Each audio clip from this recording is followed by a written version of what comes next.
आत्मनमन सभी श्रोताओं को। डिवाइन डिस्कोर्स चैनल पर आप सभी का अभिनंदन है। आज से हम भागवत गीता की सीरीज का आरंभ कर रहे हैं। प्रस्तुत है प्रथम अध्याय अर्जुन विषाद योग, the grief of arjuna.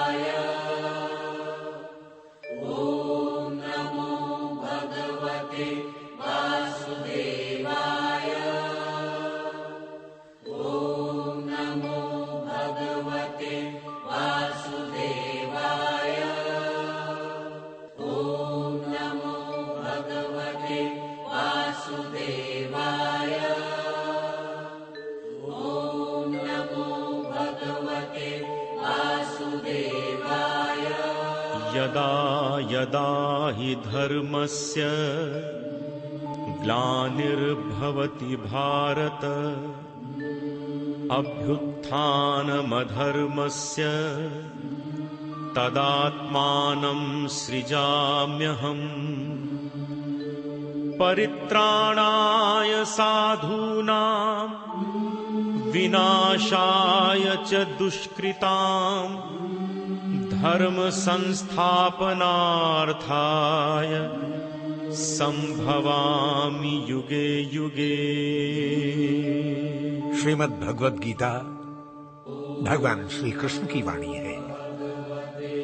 Gokul में जिन्होंने बांसुरी से गोपियों का मन मोहा, रास लीला की, तो समय आने पर सुदर्शन चक्र भी धारण किया। कुरुक्षेत्र में मोहग्रस्त अर्जुन को कर्तव्य और अनासक्ति का संदेश दिया, जो आज भी सारी मानवता को दिशा निर्देश देने में समर्थ है। योगेश्वर श्री कृष्ण ने जीवन के कुरुक्षेत्र में ज्ञान, भक्ति और कर्मयोग का सामंजस्य प्रस्तुत करते हुए कहा, जीवन से भागो मत, जीवन जियो। जीवन से कर्म से संन्यास मत लो। कर्म फल की कामना का त्याग करते हुए सन्यासी बनो। केवल शरीर मरता है, आत्मा अमर है। श्री कृष्ण का ये संदेश आज भी उतना ही उपयोगी है जितना महाभारत काल में था। गीता हमें जीवन जीने की कला सिखाती है। जीवन जिसमें फल की कामना से रहित कर्म हो, इसलिए कर्म करते रहो, कर्ता मत बनो। कर्ता तो परमात्मा है, तुम तो साधन मात्र हो। ओम तत्सदिति श्री परमात्मने नमः। अथ श्रीमद् भगवद गीता प्रथमोऽध्यायः। धृतराष्ट्र उवाच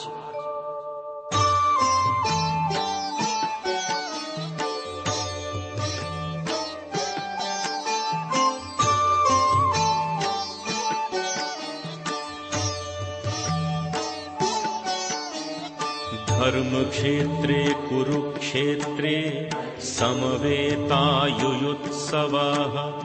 मामकाः पाण्डवाश्चैव किमकुर्वत संजय। संजय उवाच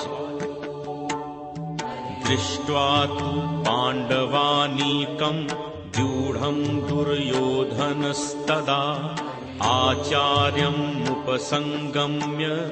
राजा वचनम् अब्रवीत्।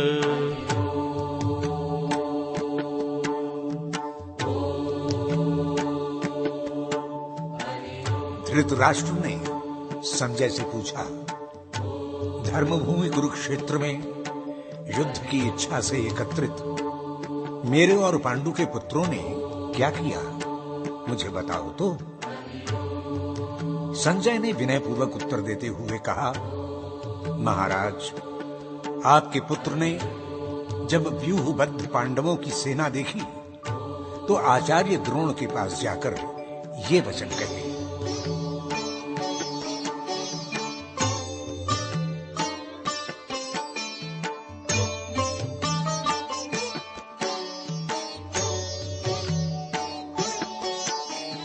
पश्येतां पाण्डुपुत्राणामाचार्य महतीं चमूं व्यूढां द्रुपदपुत्रेण तव शिष्येण धीमता अत्र शूरा महेश्वासा भीमार्जुन समायुधि युयुधानो विराटश्च द्रुपदश्च महारथः।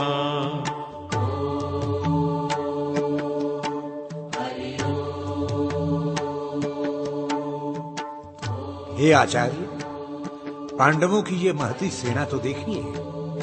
आप ही के बुद्धिमान शिष्य द्रुपद पुत्र धृष्टद्युम्न ने व्यूह स्वरूप में इसको सुसज्जित किया है। इस सेना में भीम और अर्जुन जैसे अनेक शूरवीर और धनुर्धर हैं। सात्यकी, विराट, द्रुपद ये सभी उन जैसे ही महारथी हैं।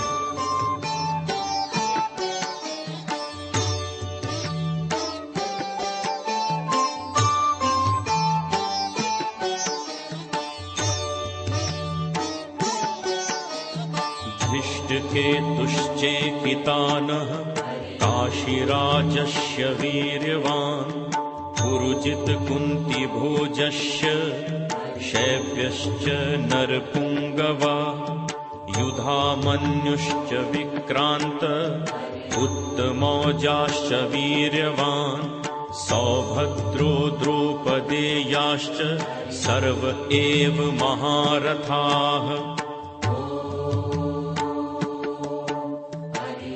आचार्य प्रवर, धृष्टकेतु, चेकितान, महाबली काशीराज, पुरुजित, कुंती भोज, मानव श्रेष्ठ शैब्य, महापराक्रमी युधामन्यु, वीर्यवान उत्तमौजा, सुभद्रा पुत्र अभिमन्यु और द्रौपदी के ये 5 पुत्र द्रौपदेय सभी अर्जुन और भीम के समान ही श्रेष्ठ धनुर्धर और महारथी हैं। इनको किसी भी दृष्टि में अर्जुन से कम नहीं समझना चाहिए।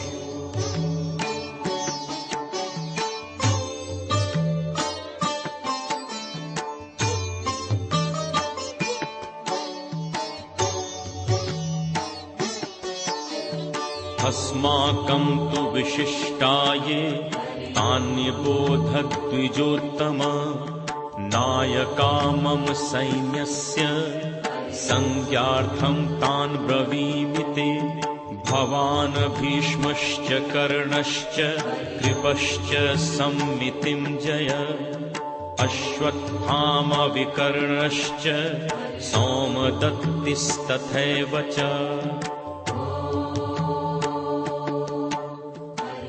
हे द्विजश्रेष्ठ आचार्य, अब अपने पक्ष में जो प्रधान धनुर्धर योद्धा और शूरवीर हैं उन पर भी दृष्टिपात कीजिए। आपकी जानकारी के लिए अपनी सेना में जो जो नायक योद्धा हैं मैं उनके विषय में भी आपको बताता हूं। आप पितामह भीष्म, कर्ण, कृपाचार्य, अश्वत्थामा, विकर्ण और सोमदत्त पुत्र सभी महारथी हैं।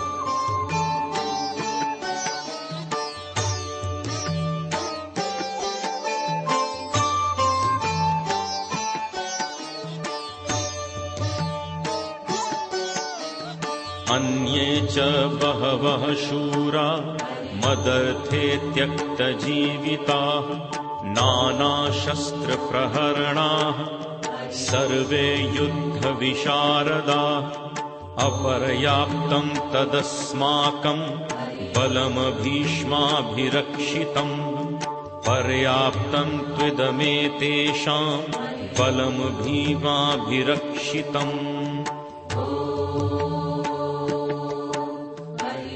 हे द्विजोत्तम, ये सभी शूरवीर योद्धा मेरे लिए जीवन की आशा का त्याग कर अनेक प्रकार के प्रहारक शस्त्रास्त्रों से सुसज्जित इस युद्ध भूमि में खड़े हैं। ये सभी युद्ध कर्म में अत्यंत निपुण हैं। भीष्म पितामह से संरक्षित हमारी सेना सब प्रकार से अजेय है, जबकि भीम द्वारा रक्षित सेना इसके सामने अपर्याप्त है।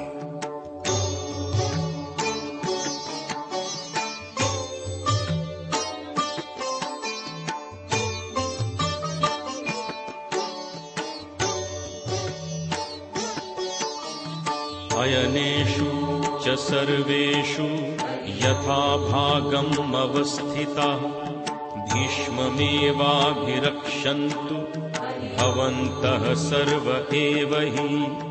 तस्य सञ्जयन हर्षम् कुरुवृद्धः पितामहः सिंहनादम् विनद्योच्चैः शङ्खम् दध्मौ प्रतापवान्। आचार्य श्रेष्ठ, व्यूह के जिन स्थानों पर आप सब सेना नायक नियुक्त हैं, वहीं पर रहते हुए आप भीष्म पितामह की सब ओर से रक्षा करें।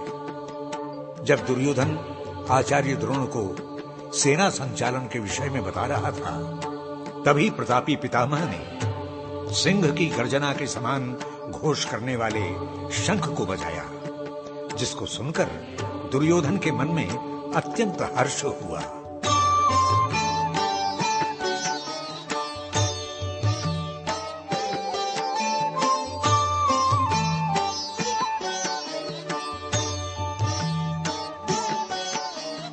ततः शंखाश्च भैर्यश्च पणवानक गोमुखाः सहसैवाभ्यहन्यन्त सशब्दस्तु मुलोऽभवत्। ततः श्वेतैर्हयैर्युक्ते महती स्यन्दने स्थितौ माधवः पाण्डवश्चैव दिव्यौ शङ्खौ प्रदध्मतुः।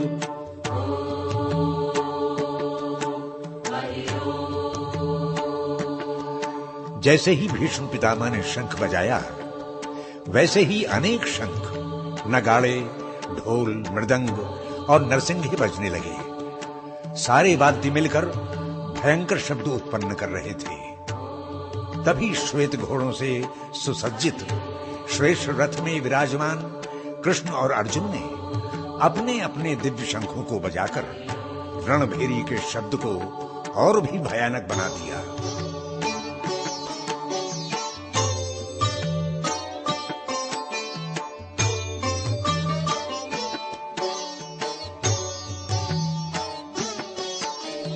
पाञ्चजन्यम् ऋषिकेशो देवदत्तं धनञ्जयः पौण्ड्रं दधमो महाशङ्खं भीमकर्माव्रकोदरः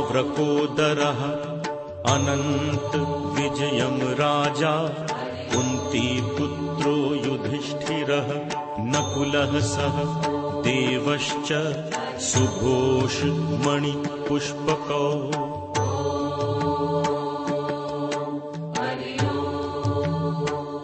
भगवान श्री कृष्ण ने अलौकिक पांचजन्य शंख और अर्जुन ने अपना दिव्य देवदत्त नामक शंख बजाया तथा भीम ने पौंड्र नामक शंख बजाया। कुंती के ज्येष्ठ पुत्र राजा युधिष्ठिर ने अनंत विजय नामक शंख तथा माद्री पुत्र नकुल और सहदेव ने सुघोष और मणिपुष्पक नामक शंख से उद्घोष किया।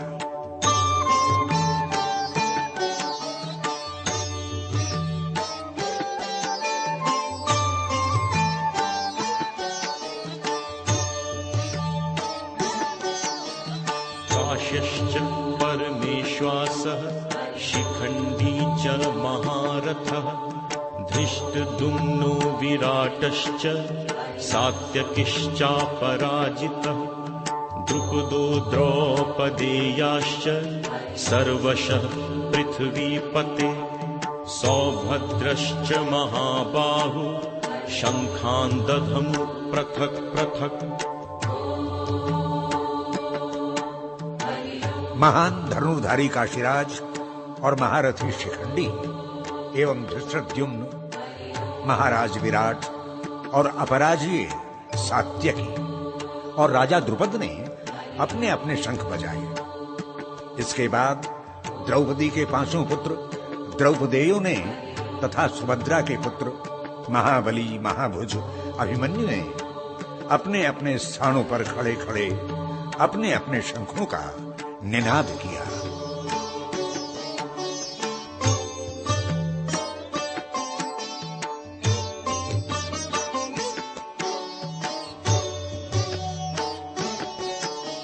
सघोषोधार्त राष्ट्राणां हृदयानि व्यदारयत् नभश्च पृथिवीं चैव तुमुलो व्यनुनादयन् अथ व्यवस्थितान् दृष्ट्वा धार्तराष्ट्रान् कपिध्वज प्रवृते शस्त्र संपाते धनुरुद्यम्य पांडवः। रणभेरी और शंखों के उस भयानक शब्द से द्यावा पृथ्वी सहित सभी दिशाएं गुंजायमान हो उठी। उस भयानक निनाद ने धृतराष्ट्र के पुत्रों और उनके पक्षधरों के हृदय विदीर्ण कर दिए। हे राजन, इसके पश्चात कपिध्वज अर्जुन ने धृतराष्ट्र के पुत्रों तथा उनके संबंधियों की व्यवस्थित सेना को देखकर युद्ध आरंभ होने पर अपना गांडीव उठा लिया।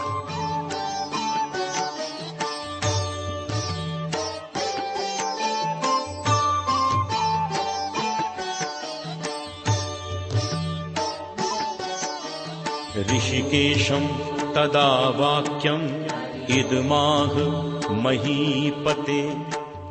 अर्जुन उवाच सेनयोरुभयोर्मध्ये रथं स्थापय मेच्युत यावदेतान्निरीक्षेऽहं योद्धकामानवस्थितान् कैर्मया सह योद्धव्यम् अस्मिन् रणसमुद्यमे।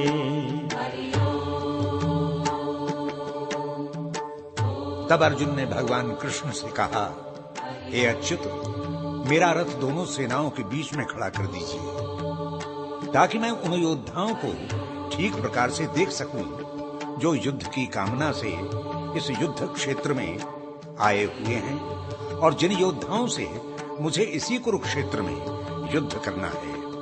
हे प्रभु, तब तक आप रथ सेनाओं के बीच में ही खड़ा रखें।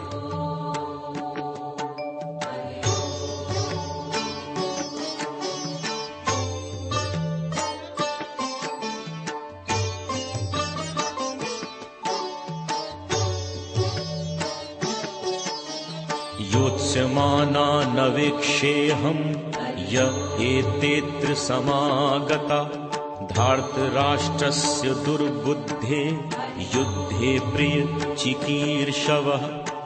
संजय उवाच एवमुक्तो ऋषिकेशो गुडाकेशेन भारत सेनयोरुभयोर्मध्ये स्थापयित्वा रथोत्तमम्। इस युद्ध में जो दुर्बुद्धि दुर्योधन का हित चाहते हैं और उसी को विजयी बनाने के लिए इस सेना में लड़ने को उद्यत हैं, मैं ऐसे सभी योद्धाओं को ठीक से देखना चाहता हूं। युद्ध क्षेत्र का विवरण देने वाले संजय ने धृतराष्ट्र से कहा, हे भारत, अर्जुन के इन वचनों को सुनकर श्री कृष्ण ने वह उत्तम रथ दोनों सेनाओं के बीच में खड़ा कर दिया।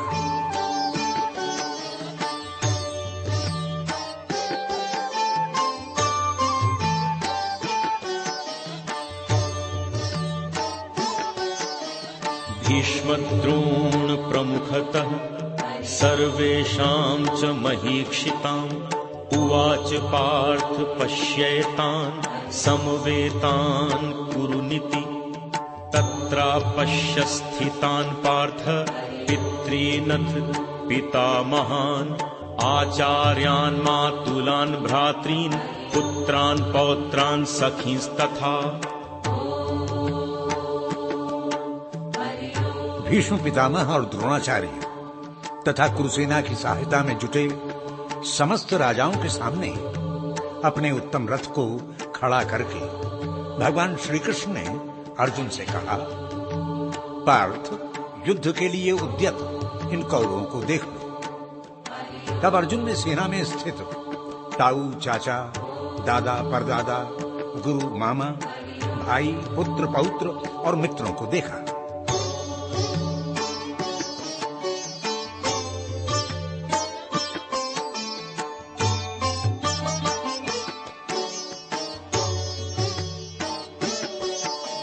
शशुरान् सुहृदश्चैव सेनयो रुभयोरपि तान् समीक्ष्य स कौन्तेयः सर्वान् बन्धु नवस्थितान् कृपया पर्याविष्टो विषीदन्निदमब्रवीत्। अर्जुन उवाच, दृष्ट्वेमं स्वजनं कृष्ण युयुत्सुं समुपस्थितम्। प्रथापुत्र अर्जुन ने देखा कि दोनों सेनाओं में ही उसके ससुर और सुहृद खड़े हैं। युद्ध की कामना से उत्तेजित युद्ध क्षेत्र में खड़े अपने बंधुओं और संबंधियों को देखकर अर्जुन का हृदय करुणा से भर गया। शोकाकुल अर्जुन ने भगवान कृष्ण से कहा, हे कृष्ण, स्वजनों को युद्धोत्सुक देखकर मेरा मन दुख के सरोवर में डूबा जा रहा है।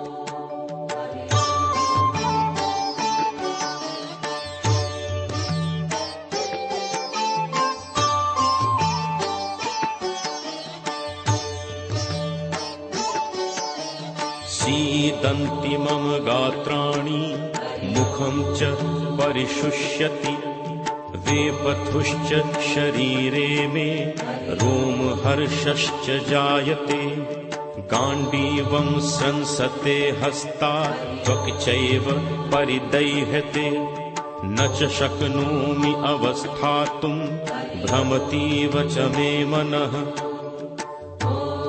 हे कृष्ण, मेरे सारे अंग इस दुखद अनुभूति से शिथिल हुए जा रहे हैं। मुख शोकाग्नि से सूख रहा है तथा सारे ही शरीर में रोमांच और कंपन हो रहा है। मेरा गांडीव मेरे हाथ से फिसला जा रहा है। सारी त्वचा जैसे जल रही है। मन भ्रमित हो रहा है तथा मैं सीधा खड़ा होने में अपने को असमर्थ पाता हूं।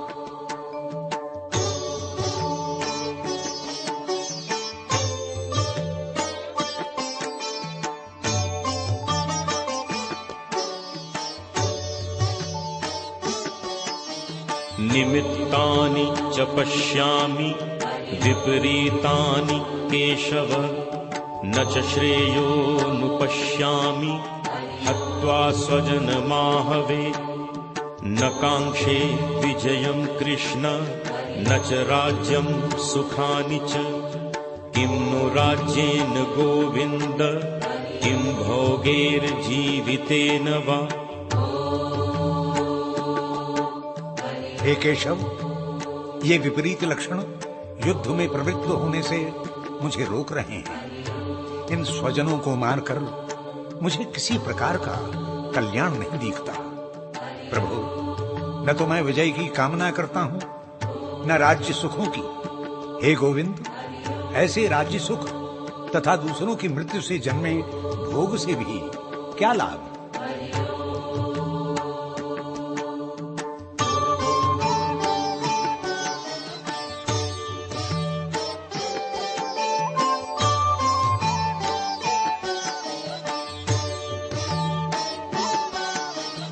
येषामर्थे काङ्क्षितं नु राज्यं भोगा सुखानि च त इमेव स्थिता युद्धे प्राणास्त्यक्त्वा धनानि च आचार्यः पितरः पुत्रा तथैव च पितामहः मातुलः श्वशुरा पौत्रा शालाः संबंधिनस्तथा। हे कृष्ण, ये राजसुख, ऐश्वर्य भोग व्यक्ति परिवार और स्वजनों के लिए चाहता है, ये सभी परिवार के सदस्य एवं मित्रगण जीवन की आशा त्याग कर युद्ध करने के लिए उपस्थित हैं। युद्ध क्षेत्र में खड़े सभी योद्धा या तो मेरे गुरु समूह में से हैं या ताऊ, चाचा, पुत्र, पितामह, ससुर, पौत्र, साले अथवा अन्य संबंधी हैं।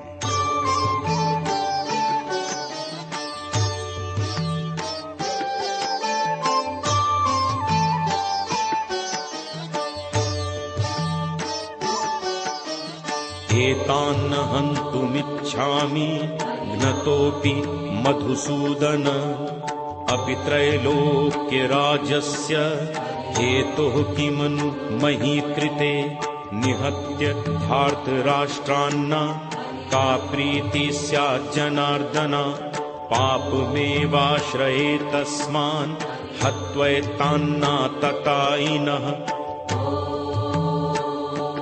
हे मधुसूदन, यदि मुझे तीनों लोगों का राज्य भी मिलता हो तो भी मैं अपने इन संबंधियों को मारने की इच्छा नहीं करता। तब केवल पृथ्वी पर स्थापित इस लघु राज्य के लिए मैं इस दुष्कर्म में क्यों प्रवृत्त हूं? हे जनार्दन, धृतराष्ट्र के इन पुत्रों को मारने से कौन सा हर्ष प्राप्त होगा? इन आतताइयों को मारने पर हमें पाप ही लगेगा।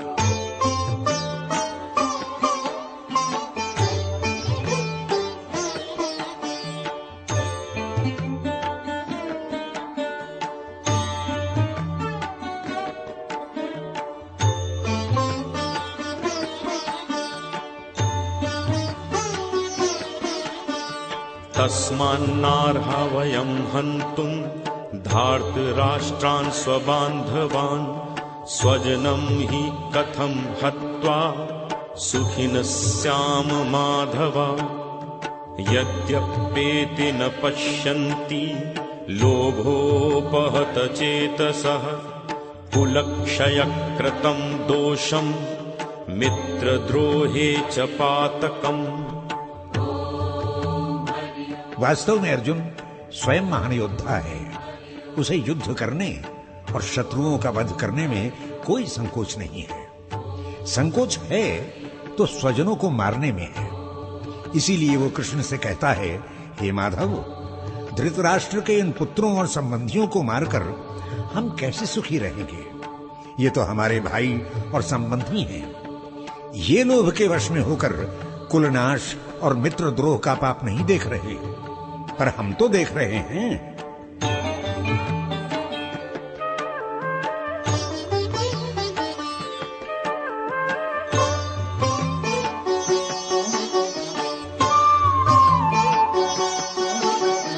कथं न ज्ञेयमस्माभिः पापादस्मान् निवर्तितुं कुलक्षयकृतं दोषं पपश्यद्भिर्जनार्दन।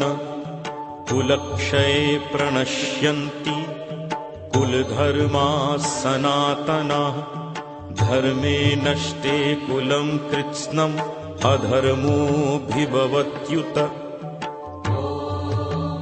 हे जनार्दन, कुल विनाश से उत्पन्न दोषों को जानने के कारण हमें तज्जनित दोषों पर विचार करना चाहिए। सभी जानते हैं कि कुल के नष्ट हो जाने पर उससे जुड़े सनातन धर्म भी नष्ट हो जाते हैं। धर्म का विनाश होने पर सारा कुल पाप की दलदल में डूब जाता है। अर्जुन के इस वचन में भी वही दोष दिखाई देता है जो धृतराष्ट्र ने मामकाः पांडवाश्चैव कहकर प्रकट किया था।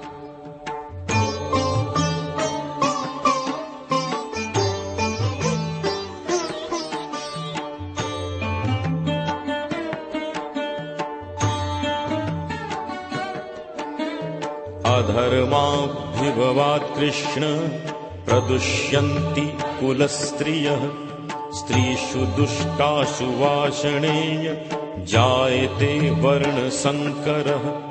संकरो नरकायैव कुलघ्नानां कुलस्य च पतन्ति पितरो हेषां लुप्तपिण्डोदकक्रिया। अर्जुन ने कृष्ण से कहा, हे माधव, पाप के अत्यधिक बढ़ जाने से कुल की स्त्रियां दूषित हो जाती हैं। हे वार्ष्णेय, कुल की स्त्रियों के दूषित हो जाने से कुल में वर्ण संकर ही उत्पन्न होते हैं और ये वर्ण संकर संतति सारे कुल का विनाश ही कर देती है। संपूर्ण कुल नरक कुंड में गिर जाता है। श्राद्ध कर्म में यथोचित पिंड न मिलने से पितृगण भी अधोगति को प्राप्त होते हैं।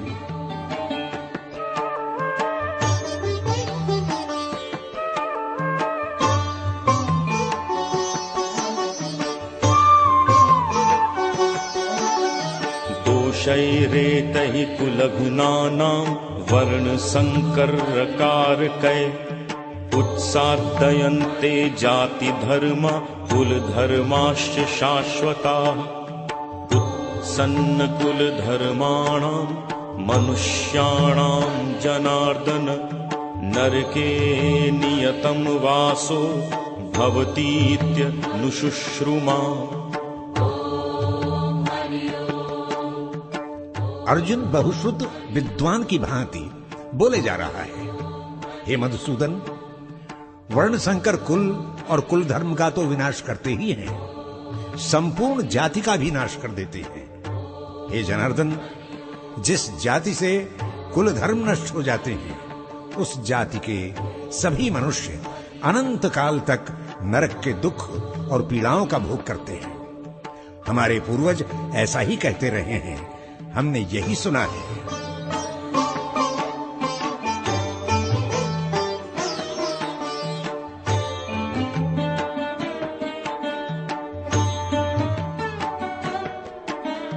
अहोबत महत् पापं कर्तुं व्यवसिता वयं यद राज्य सुख लोभेन हन्तुं स्वजन मुद्यता। यदि माम अप्रतीकारम अशस्त्रम शस्त्रपाणयः धार्तराष्ट्रारणे हन्युः तन्मे क्षीम तरम भवेत्।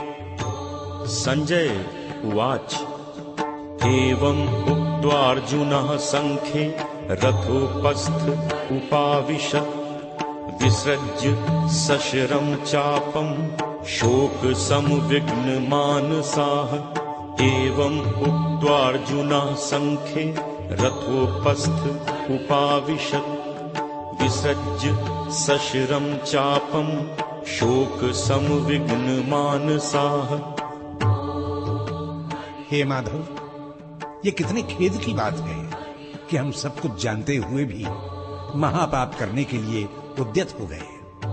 केवल राज्य सुख के लालच में आकर अपने ही बंधुओं को मारने के लिए आज हम तैयार हैं। यदि ये शस्त्रधारी धृतराष्ट्र के पुत्र युद्ध में मुझे मार भी दें और उस समय मैं निहत्था यदि उनके युद्ध का न तो प्रतिकार करूं न अस्त्र धारण करूं तो भी मुझे कल्याण ही प्राप्त होगा।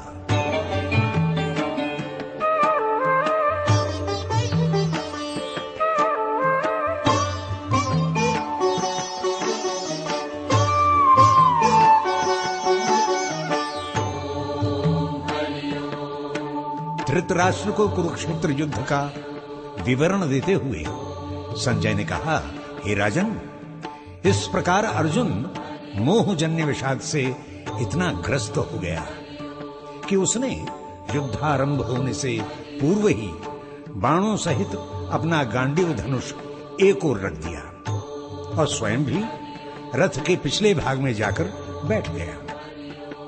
शोक से उसका मन अत्यंत उद्विग्न हो रहा था।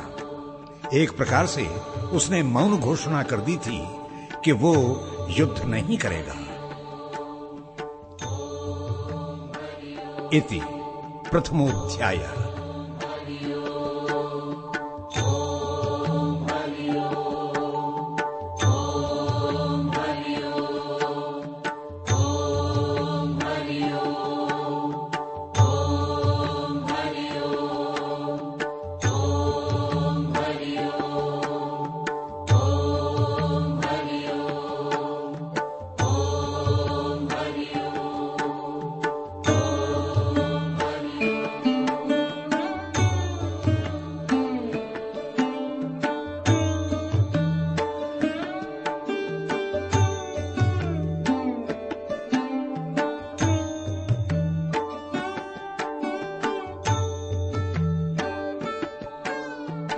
अर्जुन ने अपने गुरुजनों, संबंधियों और मित्रों को युद्ध के लिए तत्पर देखा तो ग्लानि ने मानो उसे अंधेरे गहरे सागर में डुबो दिया।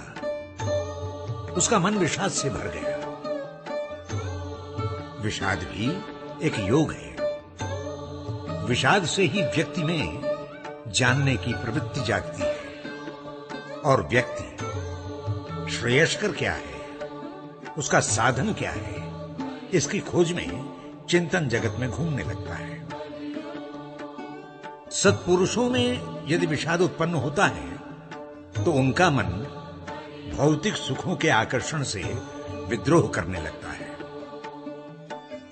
अर्जुन भी श्री कृष्ण से कहता है, हे कृष्ण, मैं विजय नहीं चाहता और राज्य सुखों के प्रति अब मन में घृणा सी हो गई है, क्योंकि राज सुखों और भोगों तथा जीवन से भी मेरा क्या प्रयोजन, यह अब मेरी समझ में नहीं आ रहा। अर्जुन के मानस में जीवन के मूलभूत प्रश्न कुलबुला रहे हैं। वो मूलभूत प्रश्नों के उत्तर ढूंढ लेना चाहता है। विषाद जागरण का द्वार खोल देता है। इसीलिए गीता के इस प्रथम अध्याय का नाम है अर्जुन विषाद योग।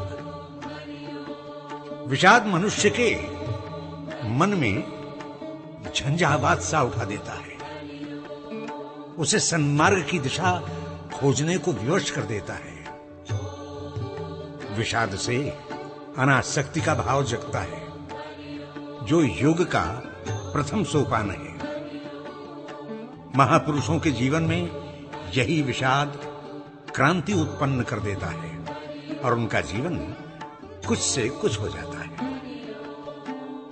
विषाद है क्या? विषाद एक मानसिक आघात जैसी व्यवस्था है जो स्वार्थ से प्रारंभ होकर परार्थ पर चलने की प्रेरणा देती है। अर्जुन को भी धृतराष्ट्र की तरह अपनों के प्रति मोह हो गया था, जिसने उसके मन में संतुलन को बिगाड़ दिया। ऐसी स्थिति में बुद्धि निष्क्रिय हो जाती है, आशंकाओं का उल्कापात होने लगता है। अर्जुन सोचने लगा, इस युद्ध से तो सारा कुल नष्ट हो जाएगा, स्त्रियां दूषित हो जाएंगी, कुल धर्म और सनातन धर्म नष्ट हो जाएंगे, जिसके कारण वर्ण संकर पैदा होंगे, जिनके मन में श्रद्धा नहीं रहेगी और जिसके कारण पिंडदान न मिलने पर पितृगण अधोगति को प्राप्त होने लगेंगे। हमारा तो अस्तित्व ही नष्ट हो जाएगा। उसकी ये सारी आशंकाएं जनश्रुति को प्रमाण मानकर उत्पन्न हो रही थी। अर्जुन को शास्त्र का ज्ञान नहीं था, इसीलिए वो कृष्ण की शरण में गया। गीता का ये महत्वपूर्ण उपदेश इसी विषाद योग का परिणाम है, सुफल है।